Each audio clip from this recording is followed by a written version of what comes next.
Micro finance employ trade union Patna में जैसा कि बताया गया था कैंडल मार्च है। दीनदयाल रजनीश जी जो सुसाइड हो गया है, मुथूट माइक्रोफिन में वो काम करते थे सिंघिया में, उनके प्रोटेस्ट के लिए कैंडल मार्च के लिए, क्योंकि उनको न्याय मिले, इसके लिए आज हम लोगों ने पटना के गांधी मैदान में कैंडल मार्च रखा है। और ये बहुत दर्दनाक चीज है। माइक्रो फाइनेंस में आए दिन लोग सुसाइड कर ले रहे हैं, एक्सीडेंट में मृत्यु हो जा रही है। मानसिक इतना दबाव है, सुबह 6 बजे से लेके रात के 11 बजे तक काम कराया जाता है, गाली गलौज करता है, जबरदस्ती महिलाओं का पैसा कहता है अपने पॉकेट से मारो, नहीं मारोगे तो कल धक्का मार के भगा देंगे, टर्मिनेट कर देंगे, तुमको चोर बना देंगे, तुमको जेल में डलवा देंगे। ये सब दबाव दे के एम्प्लॉय क्या करे? गरीब फैमिली का बाल बच्चा रहता है, एम्प्लॉय रहता है, कहाँ थाना पुलिस दौड़ेगा, कहाँ कोर्ट कचहरी दौड़ेगा? इस दबाव में वो सोचता है कि चलो झूल जाते हैं, कुछ न कुछ इंश्योरेंस का पैसा हमारे फैमिली को मिल जाएगा, हमारी जिंदगी चले जाएगी।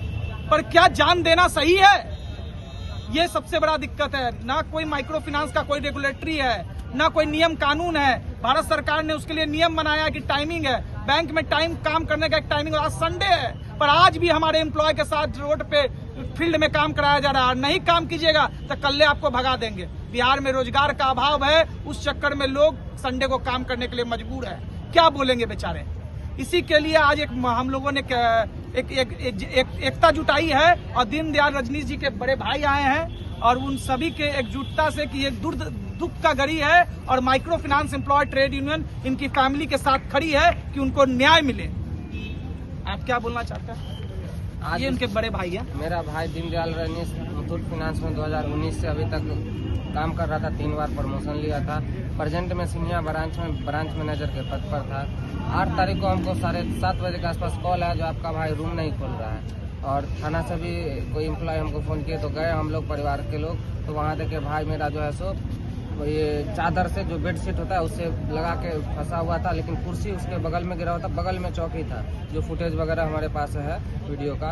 और उसके बाद जो है मेरा भाई कोई फोरेंसिक टीम आया तो उतारे, पोस्टमार्टम के लिए ले गए थाना में। हमसे आवेदन बोले जो आप देखें वही चीज़ आप लिख के दे दीजिए। तो हमारा मानसिक संतुलन देख के ही खराब हो गया था, लेकिन जो हमको समझ में आया जो घटना था उतना हम लिख के दे दिए। थाना से जो है अभी तक किसी तरह का आगे का कोई जानकारी नहीं मिल रहा है, पोस्टमार्टम रिपोर्ट भी नहीं मिला है और ना ही फोरेंसिक रिपोर्ट वगैरह कुछ, माने कोई अपडेट नहीं मिल पा रहा है। और ये मुथूट फाइनेंस से जो लोग हैं वो लोग एक दिन आए थे और कुछ मदद किए हैं, और उसके बाद जो कुछ मदद जो होता है प्राइमरी जो होता है किसी भी को दाह संस्कार के लिए उस तरह का, और उसके बाद आश्वासन देके गए, लेकिन कोई लोग ना बात कर रहे हैं, ना मिलने आ रहे हैं, और न किसी तरह का कोई हम लोगों को आश्वासन मिल रहा है। और मेरा भाई जो है सो हमेशा जब भी आता था तो 10 बजे रात को आता था, सुबह 5 बजे कहता था बहुत सारा काम करना पड़ता है इसमें, जो अगर काम नहीं करेंगे तो फिर पैसा नहीं आएगा। बहुत सारा सपना देखा था, बहुत सारा काम हर एक गरीब फैमिली से जो निकलता है तो, और उसके कारण जो है उसका 8 साल का एक बच्ची है, उसकी वाइफ है और एक ही बच्ची है, वो भी विकलांग है। उसको कौन देखेगा? उसके लिए कोई सोचेगा? आखिर जिस कंपनी में काम किया उसी को सोचना चाहिए। हम भाई हैं, हमसे जो होगा, हम भी मजदूर हैं, हम भी जो मदद जितना में करेंगे वही कर पाएंगे, लेकिन दूसर तो नहीं। मेरे भाई के साथ जो घटना हुआ है जिस तरह का, उसमें जो है आप लोगों से मदद की गुहार है, उसको न्याय मिले। देखिए आज जो इनके भाई, छोटे भाई हुए, बड़े भाई, छोटे भाई हुए जो माइक्रो फाइनेंस में एम्प्लॉय थे, जिस प्रकार आज बड़े अफसर या बड़े जो ऑनर होते हैं या किसी भी अधिकारी होते हैं, वो छोटे लोग पर इतना प्रेशर बना रहे हैं ना, बहुत ज़्यादा एक्सेस प्रेशर बना रहे हैं। इसी कारण ये जो गरीब परिवार के या मिडिल मध्यम परिवार के लोग हैं, जो प्रेशर को तो झेलते हैं, अत्यधिक ज़्यादा हो जाता है। इसी कारण उन्होंने अपने आप को एक जो न्याय होती है लाइफ की, जस्टिस, कि अब ये नहीं करेंगे तो परिवार कैसे चलेगा, मेरा माता पिता है, बच्चा है, बाल बच्चा है, पत्नी है, परिवार है, समाज है, ये है वो है, सब कुछ को देखते हुए उन्होंने इतना अत्यधिक सोच लिए। उनके कारण जो काफ़ी दुखद घटना है, ये तो उनको सोचना चाहिए। जो इनका जो भी ऑनर हो या जो भी बड़े अफसर हैं, बड़े अफसर आज क्या कर रहे हैं? छोटे लोग पर इतना अधिक अपने आप को बचाने के लिए कुछ नहीं करते। उन लोग सिर्फ ऑर्डर देंगे, ये करो, वो करो, वो करो, और अत्यधिक प्रेशर बनाते हैं। ऐसा प्रेशर बनाते हैं कि, और ऐसा एक ही फील्ड में नहीं है, ऐसा हो सकता है कि गवर्नमेंट सर्विस में भी है, कई पुलिस वगैरह जो ऑलरेडी सुसाइड कर चुके हैं। तो इस प्रकार से जिस तरह बड़े लोग के या ऑफिसर्स या जो अधिकारी जो प्रेशर बनाते हैं छोटे लोग पर, ऐसा ना करें, क्योंकि ये लोग जो निकले होते हैं एक गरीब परिवार से या किसान का बेटा है, कोई मजदूर का बेटा है, कोई कहीं से, जो कहते हैं ना कि जीवन को चलाने के लिए, ऐसा थोड़ी है इन लोग, हम लोग जो गरीब तत्व के लोग हैं, ऐसा थोड़ी है कि आपको कंपनी को खरीद लेंगे, नहीं, हम लोग जीवन चलाते हैं। इस प्रकार से आप लोग प्रेशर देकर एक परिवार को उजाड़ रहे हैं। एक परिवार से आशा, कितना आशा लेकर, उम्मीद लेकर शहर, गांव से शहर, शहर से राजधानी, और कहां तक लोग निकलते हैं, क्योंकि अपने परिवार को पालन पोषण, अच्छी एक रोटी कपड़ा मकान जो होता है और एक मामूली शिक्षा दे सके। और कोई बहुत बड़ी हम लोग कोई अच्छा, कंपनी के जो बड़े अधिकारी हैं उनसे बात हुई है आपकी? एक दिन जो है उन लोगों के आए थे हमारे दरवाजे पे, ब्रांच पे गए थे, तो वहाँ पर भी कुछ एलिगेशन दिखाया गया, जो इनका जो है ड्यू कुछ डाटा एंट्री 3 लाख कुछ रुपए का है, लेकिन उसमें जो है कंपनी को 1,30,000 रुपए ही मिला है। जबकि बैंक में जो भी अपडेशन होता है, सीसीटीवी फुटेज में हमारे पास वो भी हम जाके चेक करवाए आया है, तो उसमें कुछ भी लेके नहीं गया। मेरा भाई एक लैपटॉप लेके गया है, अपने रूम पे निकला है, जो सीसीटीवी फुटेज 2 एंगल से भी चेक किए हैं, उसमें मेरा भाई मात्र लैपटॉप और 2 शर्ट लेके जो है ब्रांच से निकला है। सारा पैसा जो था वो एक CSP वाला फिनो करके बोला ब्रांच के लोग, जो वो है उसी के झोला में, और ऑनलाइन भी ट्रांजैक्शन सब स्टाफ से लेकर के मेरा भाई साहब भी जो थे वो भी पेमेंट किए थे, वो सीसीटीवी फुटेज में दिख रहा था। इस तरह सबसे गुमराह किया जाता है। जो लोग उसके साथ रहते थे वो लोग भी कुछ बता। तो प्रशासन से क्या मांगे आपकी? प्रशासन से मांगे जो किसी मेरा भाई का आत्महत्या है कि हत्या, उसको डिसाइड, उसको निकाला जाए सही क्या हुआ है, और मेरा भाई को न्याय मिले। मेरा परिवार से मेरा भाई, मेरा माँ का एक बेटा चला गया, मेरा भाई चला गया, किसी का पिता चला गया, मेरे भतीजी का, मेरे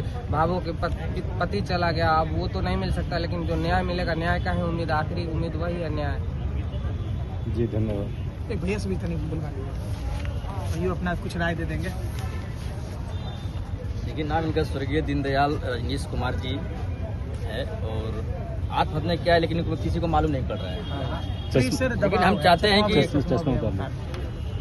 चाहते हैं कि इनको न्याय मिलना चाहिए, क्योंकि अगर एक घर का चिराग उजड़ गया है तो इनका बच्चे कैसे रहेंगे, फैमिली कैसे रहेंगे, इनका भाई कैसे रहेंगे, परिवार समाज हर चीज का बात आता है। क्योंकि एक अगर कमाता है तो कितने लोग को घर चलाता है, और उसका अगर बगिया उजड़ गया तो कैसे हो सकता है। हम सरकार से निवेदन करते हैं हाथ जोड़ करके कि इनको न्याय दिया जाए, और जो भी इनका सपोर्ट आपसे होता है किया जाए। बहुत बहुत धन्यवाद आपका। धन्यवाद। और मैं एक ही बात कहूँगा कि माइक्रो फाइनेंस ये आज ये पहला मैटर नहीं है। आए दिन माइक्रो फाइनेंस बिहार में टोटल 50 से ऊपर काम करते हैं, जो महिला समूह लोन में डील करते हैं, जिसमें बड़े बड़े बैंक भी हैं और बड़ी बड़ी NBFC है और सब कुछ है। हमारा कोई किसी से ये नहीं है, आप काम कराइए, काम कराइएगा तभी वो पैसा देगा, पर काम का एक कल्चर होना चाहिए, एक व्यवहार हित बात होना चाहिए। और इतना भी प्रेशर नहीं करिए कि देखिए, सुसाइड भी अगर प्रेशर में हुआ तो एक मर्डर है, कि आपने इतना उसको उत्तीर्ण कर दिया, इतना प्रेशराइज कर दिया कि वो पंखे से झूल गया। एगो नाखून काटने में, नस काटने, आदमी को खून निकलने बाप बाप करने लगता है, सोचिए वो झूल गया, कितना दिमाग में उसका प्रेशर गया होगा, कितना उसके दिमाग और रोंग में ताकत आ गया शरीर में कि वो जान देने के लिए उबाड़ हो गया। थोड़ा सा हम गाड़ी से चलते हैं, चोट लग जाता है, अरे बाप रे बाप, चोट लग गया, आदमी टेंशन में आता है। घर परिवार, बाल बच्चा, टोला मोहल्ला, सबको चेहरा नहीं दिखा पाया तभी तो मर गया। तो इस चीजों पे सरकार को और माइक्रो फाइनेंस की जो रेगुलेटरी है, एमफिन, साधन, RBI, सभी लोगों को ध्यान देना चाहिए कि माइक्रो फाइनेंस जो गुंडा राज ला दिया है ना, सीनियर लोग जो ये साहूकार थे पहले, अब ये कंपनियां साहूकार बन गए हैं। एम्प्लॉय का गहरी कमाई खून चूस रहे हैं, सिरिंज लगा लगा के। 12 घंटा कहाँ काम होता है भैया, 14 घंटा कहाँ काम होता है। 8 घंटे की नौकरी है और 16 घंटा काम कराते हैं। आज संडे है, आज रविवार है, कानूनन छुट्टी होना चाहिए। मजदूर दिवस के दिन काम हुआ है, 15 अगस्त 26 जनवरी पे काम कराते हैं ये लोग। अभी अपना फैमिली, बाल बच्चा को कब समय देंगे? नहीं समय देंगे तो उसके बाद तो ये सब हत्याएं आते रहेंगी, एक्सीडेंट होता रहेगा, मृत्यु होता रहेगा। इस सभी चीजों के रोकथाम के लिए micro finance, employ trade union सभी माइक्रो फाइनेंस कंपनियों से एहतियात करता है और निवेदन करता है कि आप अपने एम्प्लॉय को इंसान समझिए। इंसान मशीन नहीं है, वो इंसान अगर काम करता है तो आपका घर बस चलता है। बड़ी बड़ी कंपनियों के दिए और बत्ती, बड़े बड़े लोगों की सैलरी आती है। नीचे वाला काम करता है ना तो तब कोई आराम से सोता है। अगर नीचे वाला काम नहीं करेगा तो आप एक दिन भी अपने काम को और अपनी तरक्की को आगे नहीं दिखा पाइएगा और देश आगे नहीं बढ़ेगा। जैसे कि किसान हमारा फल उपजाता है और सभी लोग खाते हैं, वैसे ही जब तक फील्ड स्टाफ लोन नहीं बांटेगा, फील्ड से कलेक्शन नहीं लाएगा तो बड़े बड़े कंपनियों के ताले लग जाएंगे। तो आपको अपने नीचे वाले स्टाफ की इज्जत करनी होगी। और हम आखिरी मांग करेंगे कि दीनदयाल रजनीश जी को सहायता राशि दी जाए, उनके परिवार की सुरक्षा के लिए व्यवस्थित किया जाए, और उनके जो भी सुसाइड है, मर्डर है, इस पर पूर्ण जांच हो, और जो आरोपी है उसकी कड़ी सजा हो। और यही हम निवेदन करेंगे। बेहतरीन जो कहता है मुआवजा, एक बेहतरीन हम मुआवजा तो मिलना ही है। बहुत अच्छा लगा सर आप लोगों ने